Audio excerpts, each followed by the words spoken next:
Give him a round of applause to welcome him.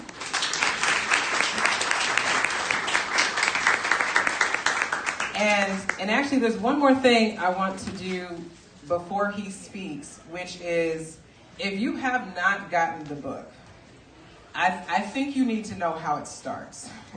So I want to kick us off with his words, and then he's going to give his opening statement. So this is the introduction to No Bad Stats. We don't need to close the black-white achievement gap. We need to deconstruct it. Soul food didn't come from emulating white cooks. Jazz, rock and roll, and hip-hop didn't come from emulating white musicians. And good black stats won't come from emulating white scholars. Warning, I cook my research in a rusty pot with lots of spice and serve it ostentatiously on 2 turntables and a mixer. You can acquire a taste for my tone or let it offend your sensibilities. I'ma be steadfast with my hustle until they start emulating me. With that, Dr. Ivory Toldson. All right.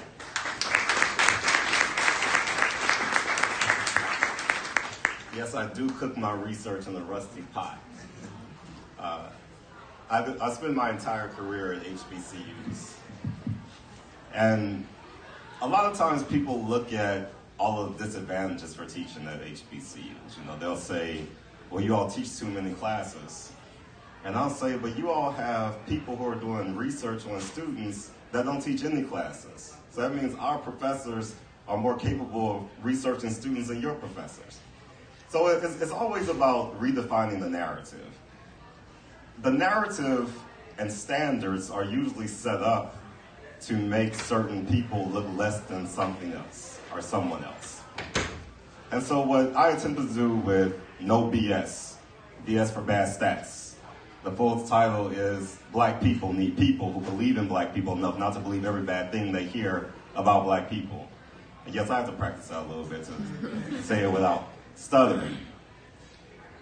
But the reason why I wrote it is because I was tired of seeing so many stats bar for other peoples to present a visual of black people being under it.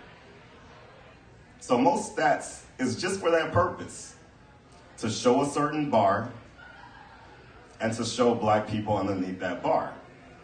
And if black people inch closer to the bar, they'll change the bar. If we get over the bar, they'll take the bar out altogether. And if there's ever a bar where black people are being seen as maybe higher than white people, that bar is invalid.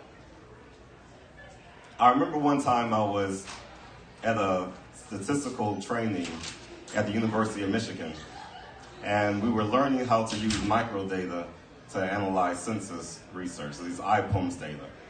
And there was one researcher there, and he was in a class like me, but he had some prior experience, so he kind of positioned himself as someone who knew more than everybody else. So while we were practicing, he was over everybody's shoulder, telling people what they could do and what they couldn't do, and giving us some unsolicited insights into how to do what we were doing. And I remember I was looking at some racial differences, and on the particular indicator that I looked at, I didn't find a significant difference in black people and white people. And the first thing he said was, well, I bet if you did it this way instead of that way, you'll find what you're looking for. And my response was, how do you know what I'm looking for? So we have been primed, whether we're conscious of it or not, in research, particularly research in education, to look for and validate what we already believe. And what we typically already believe is that black people are not measuring up to that of other races, particularly white people. In the book, I talk about a peculiarity that I had when I was in the 4th grade. In the 4th grade, I did this thing in math class where I would assign a gender and a personality to all of my numbers. And so number 1 was a girl, number 2 was a boy, number 3 was a boy, number 4 was a girl, number 5 was a boy, number 6 was an older girl, 7 was a teenage girl, 8 was a teenage boy, 9 was a woman, 10 was a man. I know I was a very weird kid. And all the numbers had a personality and a relationship with each other. There were some siblings in that. And I remember it was difficult for me to really focus on my math because I was so distracted by creating the stories. And generally, I exhibited what might be defined now as this attention deficit, this inability to stay on task, and this way of pulling in all of this external information into my mind when I was supposed to be focusing on one thing. And that landed me into this slow learners group. But years later, decades later, as I've gotten so far removed from that person that was designated the slow learner, I realized that I was right as a 4th grader, because numbers are people. And it's the people who forget that behind every number, there's a person. And behind every person, there's a story. And behind every story, there's a solution. People who forget that are the ones who are really guiding some misguided educational policies. So we operate in terms of this deduction of people into numbers. We look at truancy rates without talking to the young man on the subway that got sent home from school because he wasn't in dress code.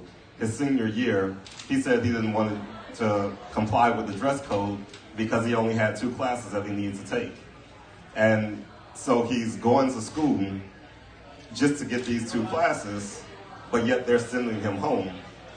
But yet he's somebody that's in those truancy rates. And then it begs the question is, why does he only have 2 classes senior year at this particular school?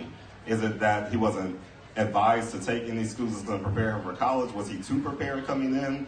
He didn't have to take pre-algebra. And so it's a number of different reasons behind that story. But we'll look at the rate and feel like we can judge him, but we really can't unless we talk to them. We'll look at things like the achievement gap and just automatically think of all the things that black students are doing wrong without really looking at the larger system and without really understanding that if we look at within group dynamics, if we look at the black students who are achieving, then that can give us a whole lot more information than looking at someone from another race or culture that is at this construct of a bar that we set. I remember judging the essay contest called Mile in My Shoes. And actually, it was my aunt and the mother of a DCPS teacher, Devin Brown. He's actually mentioned in my book. But his mother started a writing contest for young black boys called Mile in My Shoes. And she was interested in hearing young black males tell their own story because she was tired of people telling their story for them. She was tired of the numbers speaking for young black males, and she wanted to give them the opportunity to tell their own stories. So she put together about $200 of her own money just so that she could have this essay contest. And she had at least 20 students in the first round of her essay contest. She asked me to rate them. And I remember there's this one line from it, and this is more than 10 years ago now, but one of the lines from the essay, and the young man who wrote it was in 8th grade at the time. His name was Asa Flood. And he said, "What about to be seen as a person with a name, then poof, a statistic, a memory, and to many, a shame?" At the same time I was rating the essay contest, I was also working on my first Breaking Barriers reports. The Breaking Barriers reports analyzed a series of data, so I was steeped in these numbers, and I was looking at these success factors for black males. I remember analyzing a data set called Health Behaviors in School-Aged Children. Health Behaviors in School-Aged Children has a number of interpersonal characteristics and health habits And I looked at the association between these habits and how well they were doing in school. There was one factor called tired in the morning, and it came up to be the second highest correlated factor to black males' academic success. The factor, or the question asked, how often do you feel tired when you go to school in the morning? And the response choices ranged from rarely, if ever, to almost every day. So young black males who felt tired in the morning almost every day, they were much more likely to not be doing well in school. So that kind of surprised me. But then I was reading in the essays from a young black male who was in 11th grade. He wrote, and I'm saying this almost verbatim, I think sometimes we don't get enough sleep, which affects how much information we get from the teacher. And if you get wrong information from the teacher, you take bad notes.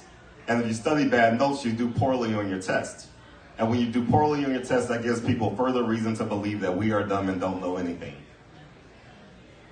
So the number said one thing, but the person said something else, said something that complemented the number, but contextualized in a way that really broke down the system from how you can go from sleep deprivation, possibly in a community where you have certain pressures that's preventing you from sleep, to a system where people are looking for reasons, and you're sensitive to the fact that people are looking for reasons to believe that you are dumb and don't know anything. So when we think about our role and responsibility as people who are interested in helping young people in our educational system survive and achieve, we have to look beyond the numbers, and we can't define them by the BS that's been put forth. So my book is divided into two sections. The first section is called No BS, and in that I look at some of the myths and misconceptions that I've challenged over the last 8 years of my career. I look at things like the myth that there are more black men in prison than college, the myths surrounding the low reading rates or reading proficiency among black children, myths associated with single black parents, myths associated with our crime and criminality, myths associated with the acting white theory. And then the second half of the book is called Why We Believe. So this gets into more of the solutions. Why do we believe in black parents? Why do we believe black children are college bound? Why do we believe in black children with disabilities? Why do we believe in black history? Why do we believe in black colleges? And so the idea of the book is really to help us to look behind the false narrative that has been fed to us, that black people are perennially underachieving and at the bottom, and to get us to think deeper about how we can really make a difference in the lives of these students. I've always admired the work of Teaching for Change. I've been familiar with this organization all the way back to my days of the Breaking Barriers reports. And just the title alone, Teaching for Change, resonates with me, because over the course of working with so many districts, so many people, I know that there are teachers who are change agents. And I know that the system is, in many times, built for them not to survive. A lot of times, our most talented teachers with the highest level of compassion and the strongest connection to our students are the ones that get burnt out the quickest.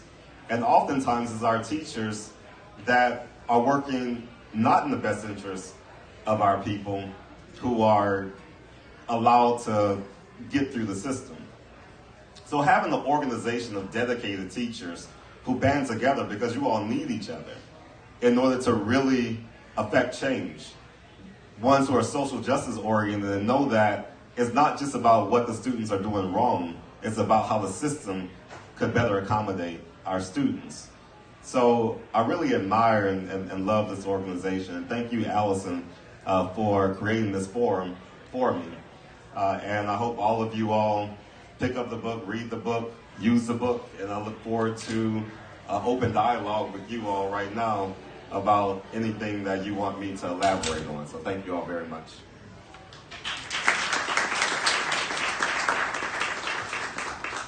So I want to start off with a couple of